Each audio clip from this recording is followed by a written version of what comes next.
साल 2018 था, जुलाई का महीना था। रूस के 3 पत्रकार सेंट्रल अफ्रीकन रिपब्लिक यानी CAR के दौरे पर गए।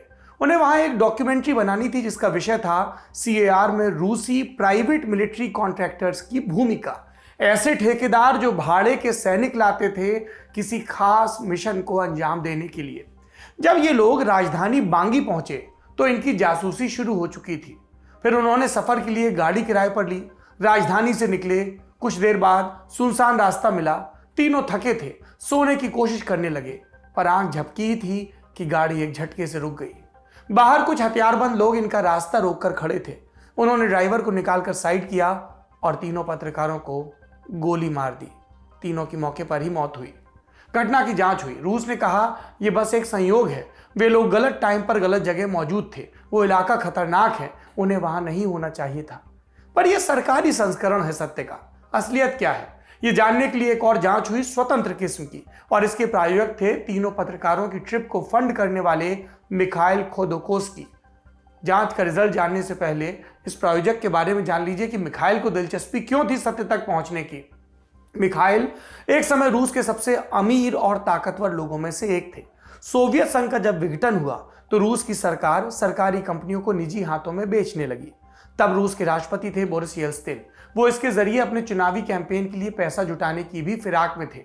इस स्कीम के जरिए वो सरकारी कंपनियों की दशा और दिशा सुधारने की प्लानिंग भी कर रहे थे प्रकट रूप से। इसी दौरान मिखाइल ने सरकारी तेल कंपनी यूकोस को खरीद लिया। उन्होंने बोरिस येल्त्सिन के इलेक्शन कैंपेन को स्पॉन्सर भी किया।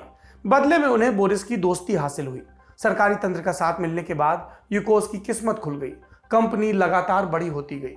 लेकिन येल्त्सिन के बाद रूस की कुर्सी पर आए व्लादिमीर पुतिन और मिखाइल से उनकी अनबन हो गई। फिर मिखाइल रूस में लोकतंत्र लाने और आजाद ख्यालों की वकालत करने लगे। बात तब और आगे बढ़ गई जब उन्होंने सरेआम ऐलान किया कि वो चुनाव में लिबरल पार्टी की मदद करेंगे। ये लिबरल पार्टी पुतिन की मुख्य विरोधी पार्टी थी। तो एक तरफ उद्योगपति, एक तरफ नए नवेले नेताजी। अक्टूबर 2003 में मिखाइल को गिरफ्तार कर लिया गया। तब वो रूस के सबसे अमीर आदमी थे, ग्लोबल लिस्ट में 16वें नंबर पर। कुल संपत्ति उस वक्त 1 लाख करोड़ रुपए से ज्यादा थी। उनके ऊपर पुतिन सरकार ने टैक्स चोरी का आरोप लगाया और 8 बरस कैद की सजा सुनाई। दिसंबर 2010 में उनके ऊपर 2 और मुकदमे लाद दिए गए, मनी लॉन्ड्रिंग और गबन के, और उनकी सजा 2014 तक के लिए बढ़ा दी गई। दिसंबर 2013 में पुतिन ने मिखाइल को क्षमादान दे दिया। वो जेल से रिहा हुए और फौरन उन्होंने रूस छोड़ दिया। फिलहाल मिखाइल लंदन में रहते हैं और वहां से ही एक बार फिर से पुतिन की तानाशाही के खिलाफ प्रोटेस्ट आयोजित करवाने लगे हैं।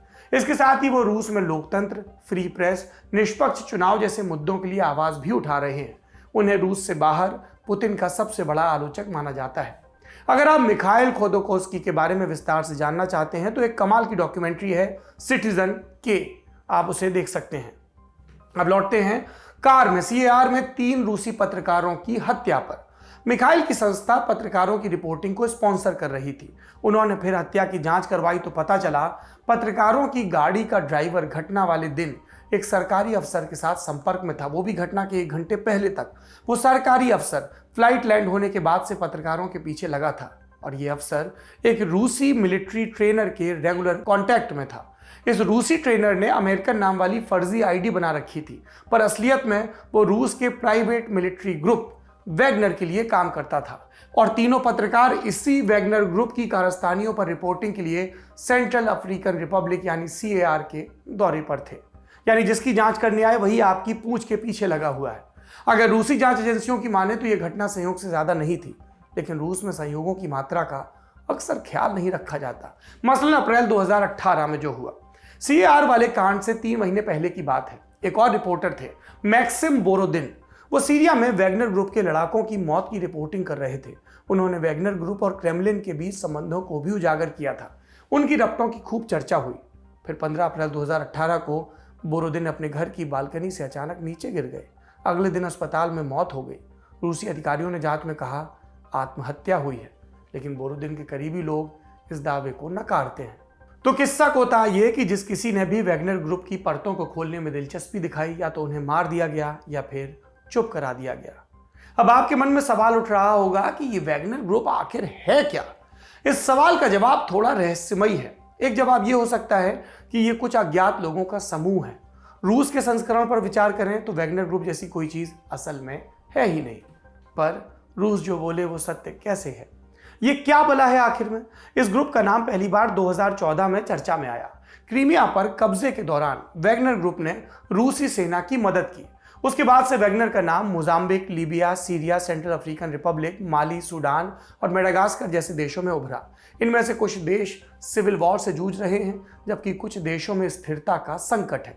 वैगनर ग्रुप इन देशों में लड़ाके और ट्रेनर भेजकर एक पक्ष की मदद करता है, बदले में पैसा लेता है। कुछ मामलों में तेल और सोने की खदानों को लेकर भी डील की रपटें सामने आई। वैगनर ग्रुप असल में एक कॉम्प्लेक्स संरचना है। इस नाम से कोई कंपनी रजिस्टर्ड नहीं है। ये समान लक्ष्य के लिए काम कर रहे अलग अलग मिलिशिया समूहों का नेटवर्क है। इसके पीछे दो मास्टरमाइंड बताए जाते हैं। पहला नाम है रूस की सैन्य खुफिया एजेंसी GRU में लेफ्टिनेंट कर्नल के पद पर काम कर चुके दिमित्री उतकिन का। रिपोर्ट्स के मुताबिक उतकिन हिटलर को अपना आदर्श मानता है।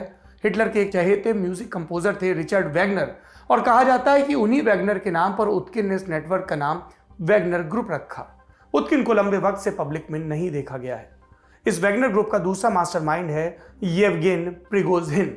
उसे वैगनर ग्रुप के फाइनेंशियल बैकर के तौर पर माना जाता है। प्रिगोजिन पर international research agency troll factory को फंड देने का भी आरोप है। इसी एजेंसी ने 2016 के अमेरिकी राष्ट्रपति चुनाव के दौरान ऑनलाइन फर्जी कैंपेन चलाया था। अमेरिका इसी आधार पर प्रिगोजिन और उनकी कंपनियों पर कई दफा प्रतिबंध भी लगा चुका है, लेकिन प्रिगोजिन इन आरोपों को झूठा बताता है। वैसे जहां तक प्रिगोजिन का सवाल है, उसकी कहानी भी दिलचस्प है। करियर का ग्राफ पुतिन के साथ साथ ऊपर गया। 90 के दशक में पुतिन ने अपने पॉलिटिकल करियर की शुरुआत मेयर ऑफिस में सलाहकार की नौकरी के साथ की। उसी समय प्रिगोजिन भी अपना बिजनेस बढ़ा रहे थे। दोनों में दोस्ती हुई। पुतिन राष्ट्रपति बने तो प्रिगोजिन ने रेस्टोरेंट शुरू किया। पुतिन की बड़ी बैठकियां प्रिगोजिन के रेस्टोरेंट और होटल में ही होने लगी। फिर प्रिगोजिन ने कैटरिंग बिजनेस में हाथ आजमाया। उन्हें क्रेमलिन, स्कूल और अंत में रशियन मिलिट्री से खाना पहुंचाने का भी कॉन्ट्रैक्ट मिला। प्रिगोजिन को पुतिन का शेफ खानसामा भी कहा जाता है। जानकारों का कहना है कि वैगनर के संबंध में प्रिगोजिन सिर्फ बिचौलिए की भूमिका में है, सिर्फ एक मुखौटा है। दरअसल पुतिन और रूसी सेना से उसकी नजदीकी है। इसी के जरिए वो ठेका उठाता है, लेकिन असल में ये जो पैसे का लेन देन है ये कहीं और से संचालित होता है। कहां से? आप समझदार हैं। अब एक घटना बताता हूं। अगस्त 2021 में BBC ने लीबिया में वैगनर ग्रुप के मिशन पर एक रिपोर्ट छापी। उन्हें ग्रुप के एक लड़ाके का छोड़ा हुआ टैब मिल गया। इस टैब से कुछ कोडनेम हाथ लगे। उसमें प्रिगोजिन और उनकी कंपनी का नाम सामने आया। प्रिगोजिन ने हालांकि कंपनी से संबंध होने से इनकार किया। अब सवाल ये उठता है कि वैगनर ग्रुप अलग अलग जगह जाकर यह अस्थिरता पहुंचाने में मदद कर रहा है, पार्टी बन रहा है, तो इससे रूस को फायदा क्या है? पहली बात, रूस में प्राइवेट मिलिट्री बनाना गैरकानूनी है। अगर कोई रूस पर आरोप लगाता है तो वो आसानी से इनकार कर देता है कि हमारे यहाँ तो ये है ये नहीं। जो संस्था कागज पर नहीं, उस पर कार्रवाई की जरूरत क्या? दूसरी बात, मिलिट्री की तुलना में प्राइवेट कॉन्ट्रैक्टर्स पर खर्च कम आता है। सरकार प्राइवेट सैनिकों की मौत को आसानी से इग्नोर कर सकती है। रूस ने ऐसा किया भी है। सीरिया में वैगनर ग्रुप के सैकड़ों लड़ाके मारे गए, लेकिन रूस इसे नहीं मानता। और तीसरी बात, रूस प्राइवेट आर्मी की आड़ में प्राकृतिक संसाधनों की लूट कर सकता है। इल्जाम लगे तो बिना जवाबदेही के एग्जिट मार सकता है।